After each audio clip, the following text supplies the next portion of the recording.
Hello and welcome to the Ramon Foster Show. I'm Dejan Kovacevic of DK Pittsburgh Sports. He's Ramon, and we are brought to you by the Get-Go Cafe and Market, where 24/7 they're serving hot, fresh food. Don't think of it as a gas station or a convenience store. It's good food here. Moan, what's going on? Where are you? You look like you're on the road. Man, I'm in South Carolina at a baseball camp. I was about to say football. No. I'm not at a football camp. My kids got a baseball game in South Carolina, a baseball tournament, and we're here supporting him. Work on the road, DK. That's what dads and adults do, right? It's what baseball dads do. That's how it goes. You go where the action is. You go where the competition is. That's exactly how it works. Do. That's exactly how it works. I'm looking forward to it, though. We start play here in a little bit, so I'm excited to watch them. The Pittsburgh Steelers are opening training camp, Moan, and they're doing so with stunningly low expectations. Not sure how else to phrase that, but we're going to cover that today. We're also going to cover your breakdown of the Steelers' likely starting offensive line. And then in the Slice of Life with Ramon, we're going to talk about a certain head coach reaching out to you recently just to touch base and how much that means to you as a professional athlete. But let's start with the Steelers opening camp with Moan. Some expectations, people have them almost universally in third place, but some have them in fourth behind the Bengals. What's going on? DK, one thing I've learned in my short sports media world career is in the off season, there's a season of lies, there's a season of lists, and that's just a season of assumptions, okay? And all of it is for content, and that gets us talking. For the people that got them in fourth place, they just want traffic. I don't think they really thought it through, because if you tell me that Cincinnati's offensive line is solid and Joe Burrow is better than Ben, you're gonna have to prove a whole lot to me. I like what they're trying to do, but I need something more than just their new uniforms that they're trying to put out there. Okay, the realistic take for me is honestly to say, hey, it's a 3-man race in the AFC North. That's Baltimore, that's Cleveland, that's Pittsburgh, in no particular order, and they're just going to have to battle it out. One thing of course, I host a radio show in Nashville, and on our show we had Aaron Schatz, I think is how you say his name, of Football Outsiders. And one of the things that Aaron Schatz, you know who he is, and it's I know who he is. Yeah, and I can say that Football Outsiders, sometimes people get these things confused. Football Outsiders, they lump it in with Pro Football Focus. Pro Football Focus, regardless of what you think of them, and we all know what Ramon thinks of them, is a football film breakdown grading thing, okay? Football Outsiders is different. Football Outsiders doesn't pretend to know anything that's going on the field. They're literally just taking numbers. They're taking data and crunching it. That's it.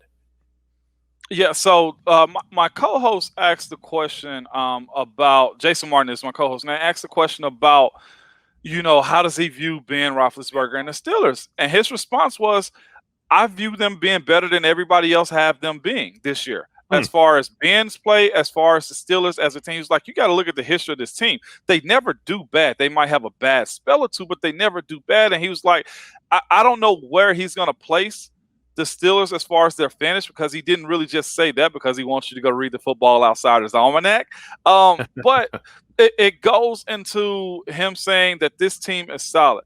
But on the flip side of that, and I think you know this like everybody else, every analytics team or community or company has a high praise for Baltimore. Now, I'm not sure what Baltimore does, but I know this. Lamar is electric on the field. At any point in time, he can go make a play. And the other part that he did kind of divulge, though, is their special teams.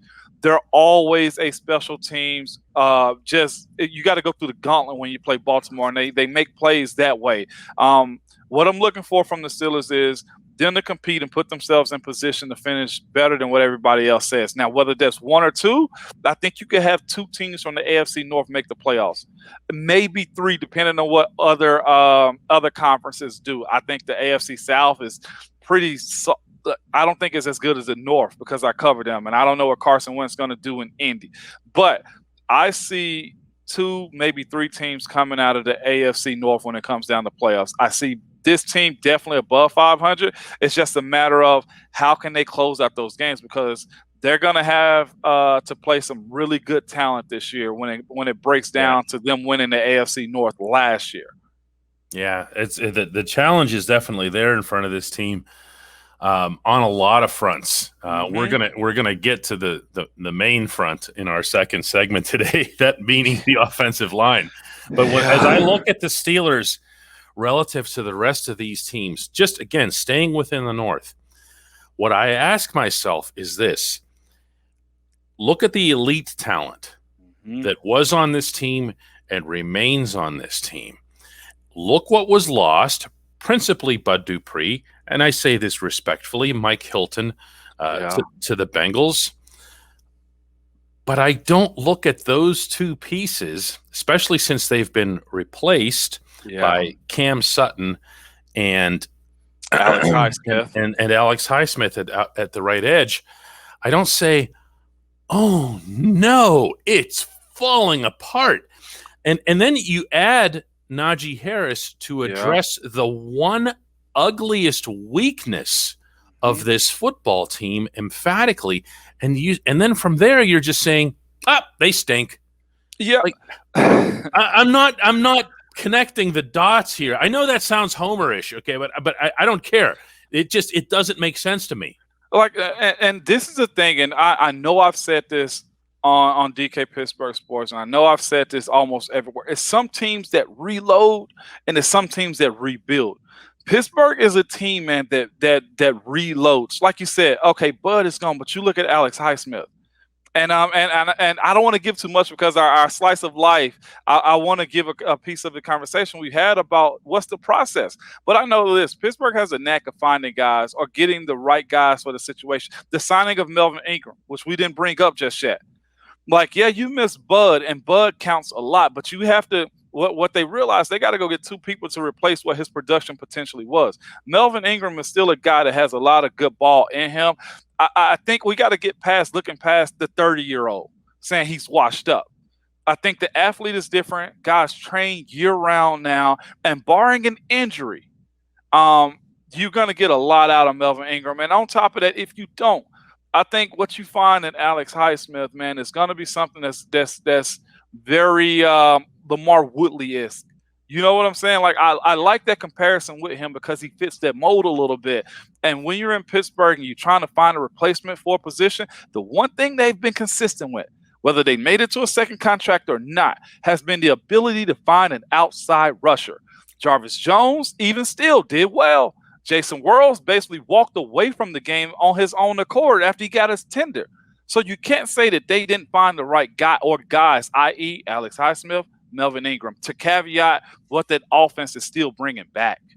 Yeah, I'm not sure I would have thrown Jarvis into that pool. I loved him, but if you miss on one, that's still better than probably it is 50% of the league. Yeah, and sometimes, as Jason World showed, it takes a little longer, or it takes being put in the right spot. We actually saw some of that with Bud. He was being used on the wrong side for a long time, and once you put Bud where it was that he was most comfortable, he was impactful. Alex Highsmith is already starting out on his right side. I think he's going to be fine, and now you add Melvin Ingram to the mix. You've got yourself edge rushers there, including edge rushing depth. And again, Moan, this is principally what we're talking about. And, well, actually, no, it's not. What we're going to do in our next segment is going to really, really decide and possibly define the 2021 Pittsburgh Steelers when we come back. Welcome back to the Ramon Foster Show. Moan, we can get into this and that and edge rusher and secondary and quarterback and wide receiver and Najee at running back. The fact of the matter is, and I'm saying this talking to an offensive lineman, so I'm preaching to the choir, but for this football team, this gets decided right down there on the O-line, doesn't it? It does. This is going to be a big test for those guys. They're at a reset as far as building up what they want to be as an offensive line unit. And this is the thing, too. Don't expect them to be like us. We were different from Willie, Max, Trey, Chris Kimoatu, Jeff Hartwig. We were different from that group. My era from, let's say, 2009 to 2019. So this group from 2021 on up, they're going to be different also. And in that, they're going to have to grow. They're going to have to find what works for them. And it may be a little bit of trial by fire, but I think they got a guy in that room that can lead them, and that's Coach Clem. Yeah, that's well, let's do this. Instead of just saying, which is what, again, we're talking about these analysis and these forecasts that we see everywhere. They just say offensive line lost this guy, this guy, this guy, and this guy. Therefore, offensive line will stink. Let's instead look at these individuals as individuals and see what it is that we can come up with. Go left to right here. Likely starters here. Let's start with Chuks Okorafor, presuming that Chuks is going to be on the left side, because that's the last we heard, is that's the way that they'd line up. What do you think? From my understanding, he's going to be on the left side because that's where he's naturally good at. Breakdown of Chuks. Smart guy, quiet guy, just wants to play ball, okay? Athletic gifts out of this world. I think the route in which he came up to where early on, I ain't gonna lie, in our room, coach was hard on him. We were hard on him. And I think that's built him up the way he is now, the way he's out to prove something. Watching him develop himself, take his body underneath him and just grow and lean out and be the guy. I can see him being the starting left tackle for this team, barring anything crazy. He has the ability. I don't care if he came from a small school or not. He has the ability. He has the athleticism, and he also has the smarts too. Will it be perfect? No, because he's still young. But I'll just drop this. Money's on the line this year, DK. This is a contract year for a guy like that, and I think you're going to see him take a step in the right direction. Him being at left, it gives me good comfort. Well, when you're talking about money and you're talking about the offensive line, you are talking about left tackle. So the opportunity is there in front of Chuks as well. You like him too. I know you do. I do, because you know why? Chuks is not a guy that's afraid to reach out. Mm-hmm. He and I communicate a lot. And I'm not saying I'm no guru, no genius, but when you reach out to people that's been in front of you or been in similar situations, you want to get better. Yeah. Exactly. Yeah. I'm with that. That's it. Let's switch instead all the way over to the right side to the other tackle, Zach Banner, who's also kind of a quiet sort, kind of keeps to himself. I couldn't even get through the sentence. No, Zach, he's a lot, man. He's a big man. I think as much as he wanted to play left, right is appropriate for him. And because his size, he reminds me of like Jack Conklin was drafted in the first round for the Titans. And the only reason I remember because we used to watch him a whole lot, not because I covered him, but he would have probably elected to play left. But it's smart enough to move him to a right tackle position to keep him a run-heavy side, being able to, hey, if his footwork is not as great as Chuks, then that's okay because it's not the blind side. Zach plays with aggressive demeanor, and I think that's a beautiful place to put him. I think that's the difference in why Chuks went to the left and he went to the right.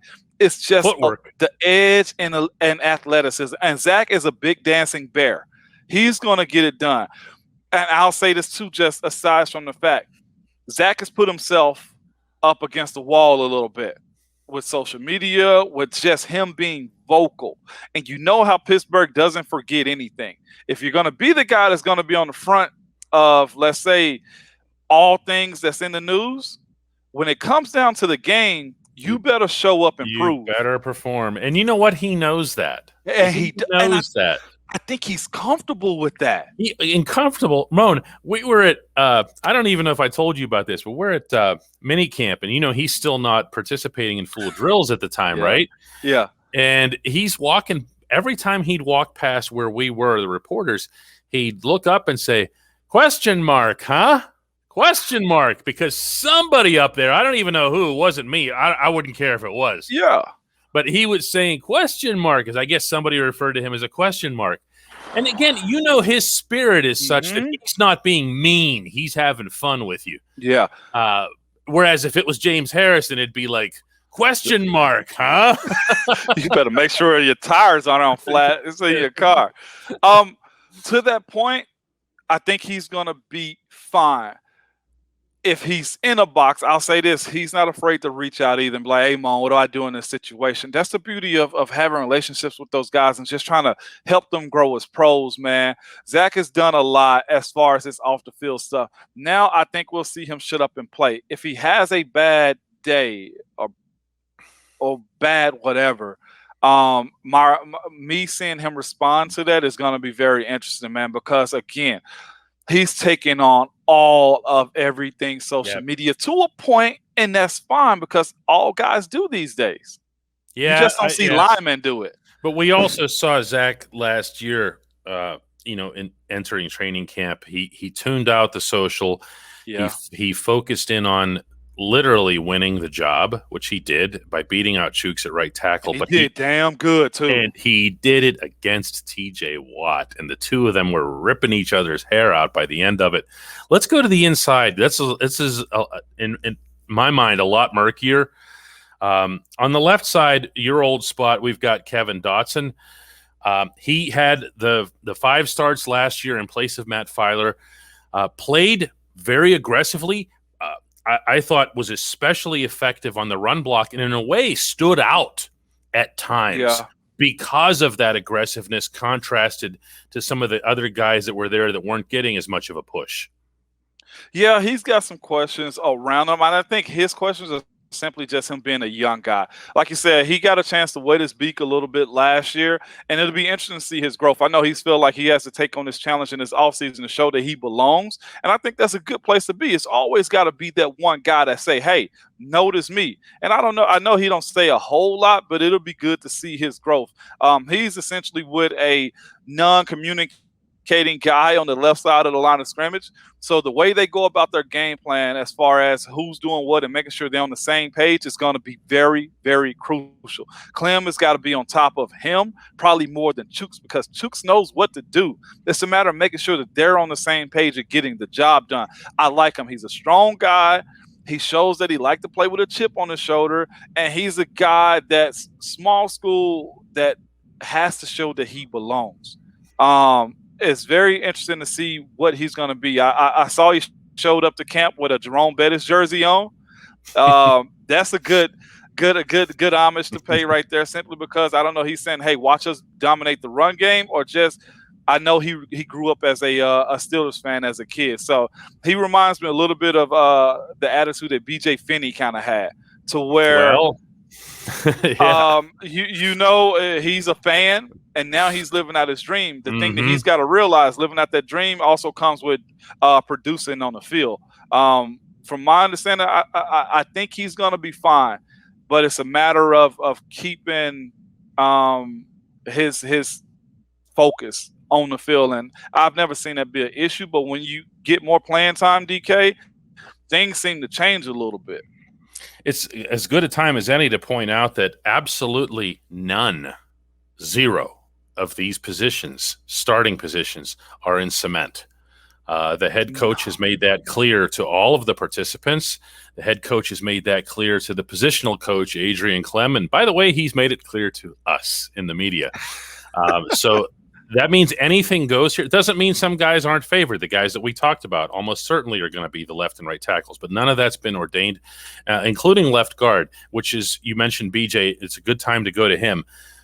This is a guy you know very well. He had at times to take your place. He had at times to take Marquise Pouncey's place right next to you. What kind of a football player is this? And is he the type to say, hey, I'm the backup, everybody, don't mind me? No, he's not that type. He's not that type at all. He's a fighter. The thing that BJ has going against him that other guys got is his athletic ability. If those guys in front, he's competing with, put the athletic ability on display, then he might get edged out. I think he still makes the team, but if we're saying Dotson is younger and he's more athletic and he moves better, his pass pro is good, and he's working well with Chooks, and it's going to be him at left guard. The thing is this, BJ is that veteran voice you need in the room, aside from Zach Banner. But in all of my career, I'll say this. My idea of me with him behind me made me fight a whole lot harder because I knew if given the opportunity, BJ is going to take advantage. And he's going to do that every single day. He's a lunch pail type of guy. It's good to have him, whether he's your starter or whether he's your backup. I think he's a better guard than he is center. So if he's competing with Dotson, if Dotson doesn't come to work every single day, I can see BJ at left guard. Right guard is going to be Trey Turner. I mean, again, none of this stuff's been declared, but there are no other right guards. No, when you sign a guy and you give him playing incentives, that means he's probably going to play. Okay, he's playing and he has no one else. I mean, since Dave Castro was released, you have Turner there. Turner's coming off of a season that he himself would acknowledge did not go well at all for him. Injury-wise, performance-wise, of course, those two things can be related. What do you know about Trey Turner and specifically how he might fit with the Pittsburgh Steelers? Well, coming from where he's coming from, let's go Carolina. They were a run-heavy team. They had a running quarterback behind them. They moved the pocket. Christian McCaffrey and the whole deal. So this fits his mold. It may be a different look from what we're used to, but this is now the look of the Pittsburgh Steelers, according from what everybody's saying Matt Canada is going to do. Yep. They're going to move the pocket. The thing I knew about Trey, he's a mobile type of guard. He can move left. He can move right. Moving the pocket as far as pass pro setup. This is his forte. I feel like you're putting him in an offense that's circa 2015 Carolina Panthers almost. Okay. You see what I'm saying? So he fits what's moving forward. That's the way I view him. Again, I mentioned the scouting department of the Pittsburgh Steelers, an opportunity for savvy veterans. Trey's not a young guy. He's been around the block a little bit. He's a Pro Bowler. And Pittsburgh's got a way, the same way they did with Melvin Ingram, of putting guys in the right position to get the max out of them. You got a veteran quarterback in Ben. You got a new young running back, and you got some savvy wide receivers out front. If anything, I feel like he might have to be the guy to lead by example in that room. BJ's been there the longest, tentatively, but he's the guy with the most experience. And so it's going to be interesting to see how he does. I've heard some stuff about him and talking to some guys in the room, and it was like, yeah, he's going to be all right from what they know about him. So he's not David, and David's not him. They both got, hardware and praise amongst everybody else in the league. So I just think if you want to say a perfect fit, best signing, it might be him. Okay. Well, here's the toughest one. It's center. Now, Kendrick Green, the third-round pick, can come in and, I believe, seize this job. I don't feel like he comes in as a dark horse or an underdog or anything like that. He was not drafted to sit or to learn. He was drafted to play football. They didn't let him just grab 53. For crying out loud, and to go play center and to take a back seat to BJ. So, my goodness, Ramon, what's the scope of the hill he has to climb to pull that off? Because you saw it with Marquise. It's not easy, but Marquise made it look easy. But yeah, he's got his hands full. One, having a super savvy veteran quarterback like Ben does help out. I know he's going to help him along. From my understanding, they're very like-minded between Marquise and Kendrick Green. Very like-minded in a lot of different ways. They have this fighter mentality. They have this, let me show you how athletic I am by just simply doing my job. I'll say this, we can't sit in the box and try to compare him to the old 53, but we got to find a way to say, hey, let this kid do his thing. Like you said, they didn't draft him to sit. You don't get 53 just to sit, okay? If there was something cool to happen in Pittsburgh, if they didn't want to retire Marquise's number, the next guy in line gets 53. I think that would be really, really cool. And in saying that, he's day one starter to me. Okay. All I've heard about him is you're gonna like what you see if he puts the pads on, and Cam is gonna get him because Cam is a prick, okay? But he's gonna. I say that with all due respect. We're gonna tag this show at Cam Hayward. Here it comes. And Cam know what I mean by that. The same way I called out Vinny, man. Cam and I had battles, but Cam helped make me better, and and I helped make him better. And that's the beauty of the way Coach Tomlin and his staff do Cam. Young guy, you want to earn it? Hey, not Meet Latrobe, but here on the South Side. Let's go. Cam, line him up. Tyson, line him up. Tuitt, line him up. Name me 3 better interior linemen than him other than Aaron Donald. I know that group is number 1 in the NFL. Thank you. So, and I say Cam is a prick because Cam is going to show him, hey, look, this is what you're going against. Tyson's going to do the same thing with that side-to-side swim move that he does. He don't understand what he's getting himself into. But, and I mean Kevin Green doesn't understand just yet. Mm-hmm. But, no, not Kendrick Green, not Kevin Green. Yeah. If he answers the call, he's day one. Even if he doesn't answer the call, is he going to see that type of group moving forward? He might see one. But those guys, when it comes to one-on-ones, if Cam is still doing those, he's going to get the best work in the world, and I mean that. So even if he has a bad day at the office, I'm putting him in as C1, center 1. When we come back, a slice of life with Ramon and regarding a phone call, and you won't want to miss this one. Welcome back to the Ramon Foster Show. This is always our slice of life with Ramon segment. And when players retire, or sometimes just when they're traded, there can be all kinds of confusion or feeling of, hey, did they really value me there? Did they really?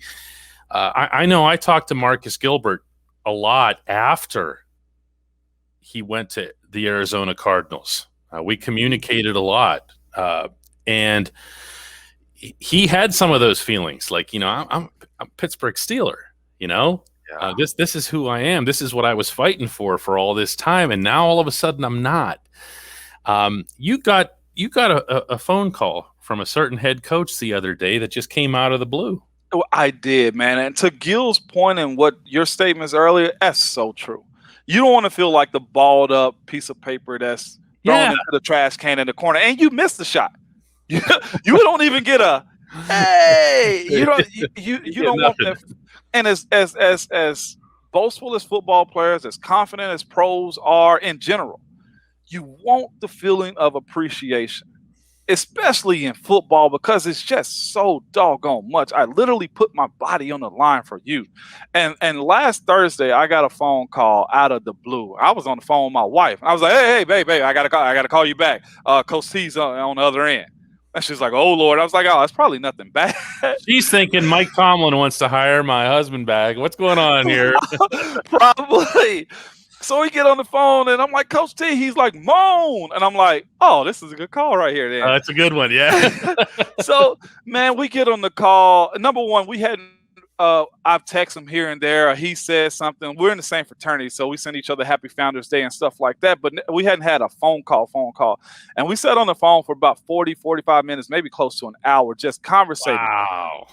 And DK, he didn't have to do it, and it wasn't, something that all coaches probably do. And especially from an undrafted guy that had no Pro Bowls, no Super Bowls, no any of that type of stuff, man. You want to talk about fill you up. It was a real good feeling, DK, of appreciation. And we talked about all things from my boys to football to just life in general, about stuff that's happening around the league. It was just a phone call. And when I go vouch for Coach T, it's because of those reasons.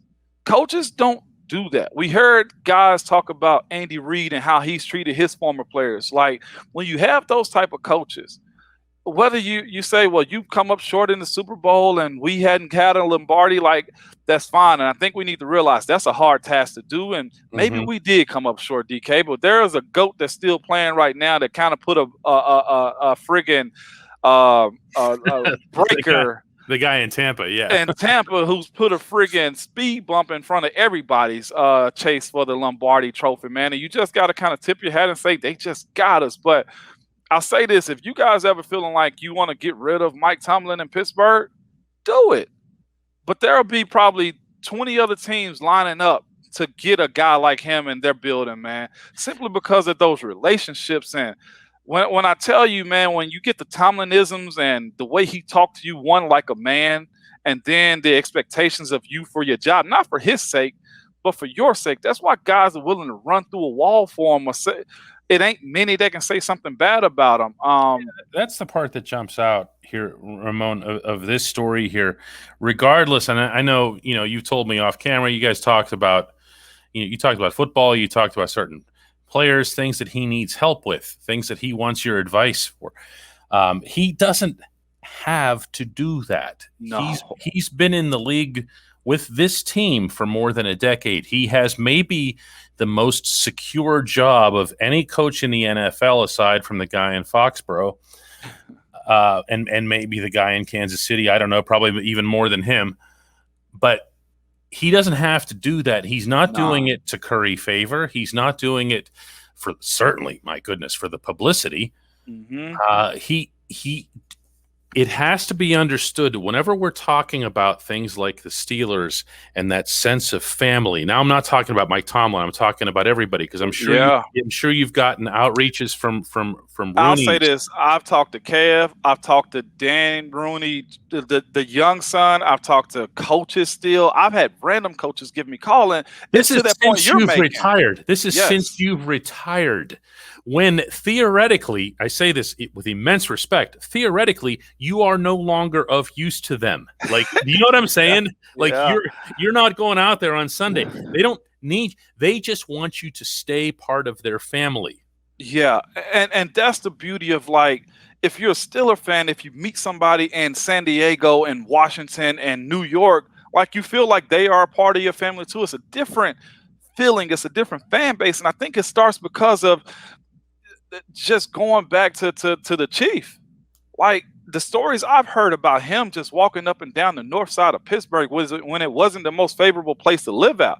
When you talk about Dan Rooney and what he's done, and even Art, how he's branching out and being in the community, it really means more. And truth be told, one of the most respected coaches in the league, at least amongst the players, to have just called me and just say, man, I just wanted to call in and talk to you.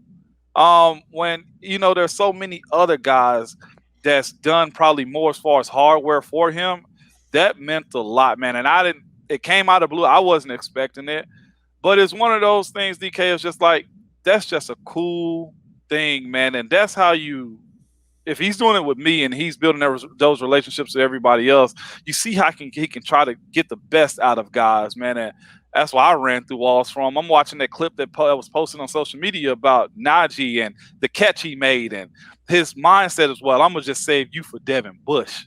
You know what I'm saying? He said that. He did.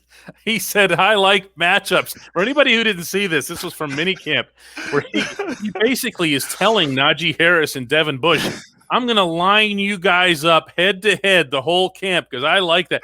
How many times have we seen that in Latrobe, Moan? He would just take guys that especially running backs. He wants to test the daylights out of running backs. But anyway, he for him to do that is just, it's not surprising to me because I've heard other athletes tell that. It's really cool to see the impact on you. It was, man. And it actually just, the stuff we talked about as far as our kids and just what the league is. And this is one thing I'll divulge, man, that we had a conversation about when we talked about, you remember I said Alex Highsmith and then just speaking about Kendrick Green too. And I was just, the conversation we had is just give you his mindset and to how he think and how the organization thinks. And I said the whole thing about reload and rebuild. And he was like, well, Mo, he was like, football is different these days because we don't have two-a-days anymore. He's like, so you got to be able to find, he's like, the guys that missed out on two-a-days, it was some guys that probably shouldn't be in the NFL that's actually made their ways to the top because the game ain't the same no more. He was like, so we got to look at the way we evaluate guys. He's like, you got to find guys that are high pedigree football players. And he was like, what I mean by that, and I was like, so finding a guy like Alex Highsmith out of Charlotte. He was like, exactly. Or Javon Hargraves. I was like, exactly. You know what I'm saying? Or a Kendrick Green, who some people might think he's undersized, but there's something in his DNA that he can play. Staff, yeah, you know what I'm saying? Yeah. And that's what they're looking for is like I actually think players. Dotson might fit that bill as well. Dotson because Dotson had so many snaps in college. Yeah. You know what I'm saying? Where I see what you're saying with the 2-a-day, because the Steelers would just take someone, some clay, and mold it right there in Latrobe. Yeah. And now it's just about playing football. It is. And what we were talking about as far as like the 2-a-days is like football, I guess the aficionados will say it's gotten soft. So when you don't have a practice at 7 o'clock in the morning to 10 o'clock, and then you got to go back at 3 o'clock at the hardest part of the day, those guys would have found their way out. The Oklahoma drill people, that no longer exists. Yeah. So now you got to find guys. It's hard finding guys that actually love the game of football itself, and that's what they have prided themselves on as far as Bud is gone. What are we going to do? Well, we got Alex. Pouncey's gone. What are we going to do? Well, we got Kendrick. Yeah. You see what I'm saying? The dynamic of how they think in their front office, man, it's really cool. Oh, Moan, could do this all day. I appreciate these stories. I appreciate everything that you share, with all of us every week here. We'll do another one of these next week, Moan. That's just kind of how this works. It is. If you guys like what you're seeing, by the way, make sure you give us a subscription, to our YouTube channel. Make sure you leave a kind word, whatever else. We'll be checking the comments and everything else and say hello to everyone down there. Moan, let's do it again next week. Absolutely, DK. I'm all for it.